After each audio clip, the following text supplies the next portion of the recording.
আজ আমি আপনাদের এমন একজন অভিনেত্রীর গল্প শোনাবো যিনি অল্প সময়ের মধ্যেই হয়ে উঠেছিলেন কোটি মানুষের স্বপ্নের নায়িকা। যার হাসি ছিল নিষ্পাপ, চোখে ছিল অদ্ভুত এক মায়া। তিনি আর কেউ নন, দিব্যা ভারতী। দিব্যা ভারতীর জন্ম 1974 সালের 25শে ফেব্রুয়ারি বোম্বাইয়ে।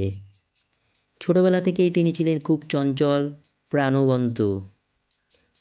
পড়াশোনার চেয়ে নাচ, গান আর অভিনয়ের দিকেই ছিল তার বেশি ঝোঁক।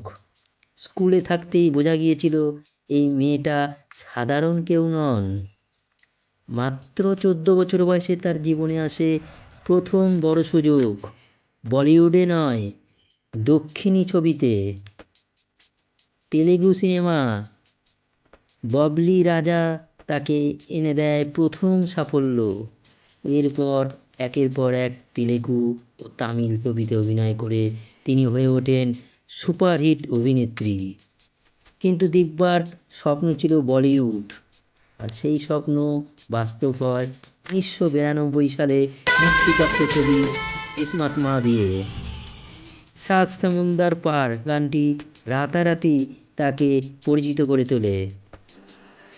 ভারতের প্রতিটি ঘরে ঘরে এরপর আসে সেই ছবি যেটা বদলে দেয় তার জীবন, দিওয়ানা। শাহরুখ খানের বিপরীতে দিব্যা ভারতী। এই ছবির সাফল্য শুধু সিনেমা নয়, ইতিহাস তৈরি করে। দিব্যা হয়ে ওঠেন রাতারাতি সুপারস্টার। তার অভিনয়ে ছিল না কৃত্রিমতা, ছিল সরলতা, ছিল আবেগ, ছিল স্বাভাবিক সৌন্দর্য। 90-এর দশকে যখন গ্ল্যামারের দৌড়, তখন দিব্যা ভারতী প্রমাণ করেছিলেন নিষ্পাপ সৌন্দর্যই সবচেয়ে বড় আকর্ষণ। সোলা और शबनम, दिल का क्या कसूर, রং, বাল ব্রহ্মচারী, একটির পর একটি হিট ছবি। মাত্র 18 থেকে 19 বছর বয়সেই তিনি হয়ে উঠেছিলেন সর্বোচ্চ পারিশ্রমিক নেওয়া অভিনেত্রীদের একজন। কিন্তু এই সাফল্যের আড়ালে ছিল এক নিঃসঙ্গতা। খুব অল্প বয়সেই তিনি বিয়ে করেন প্রযোজক সাকিব নাদিয়া দেওয়ালাকে। এই বিয়ে তখন গোপন রাখা হয়। চাপ, কাজের ব্যস্ততা, ব্যক্তিগত জীবন সব মিলিয়ে ধীরে ধীরে ক্লান্ত হয়ে পড়ছিলেন দিব্যা। তারপর আসে এই ভয়ঙ্কর দিন, 5ই এপ্রিল 1993 সাল। মুম্বাইয়ের এসি অ্যাপার্টমেন্ট। হঠাৎ খবর ছড়িয়ে পড়ে দিব্যা ভারতী আর নেই। সরকারিভাবে বলা হয় বারান্দা থেকে পড়ে মৃত্যু, কিন্তু প্রশ্ন থেকে যায়, এটা দুর্ঘটনা ছিল নাকি আত্মহত্যা, নাকি এর পেছনে ছিল অন্য কোনো রহস্য?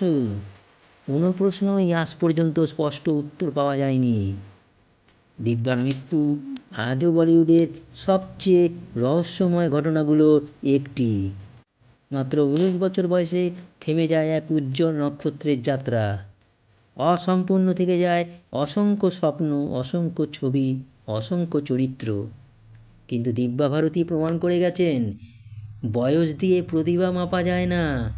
সময় কম হলেও চাপ রেখে যাওয়া যায় ইতিহাসে। আজও ইউটিউবে তার গান, তার দৃশ্য, তার হাসি দেখলে চোখ ভিজে যায়।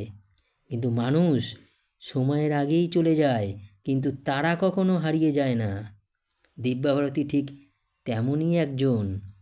তিনি ছিলেন, তিনি আছেন আর থাকবেন লক্ষ লক্ষ ভক্তের হৃদয়ে চিরকাল।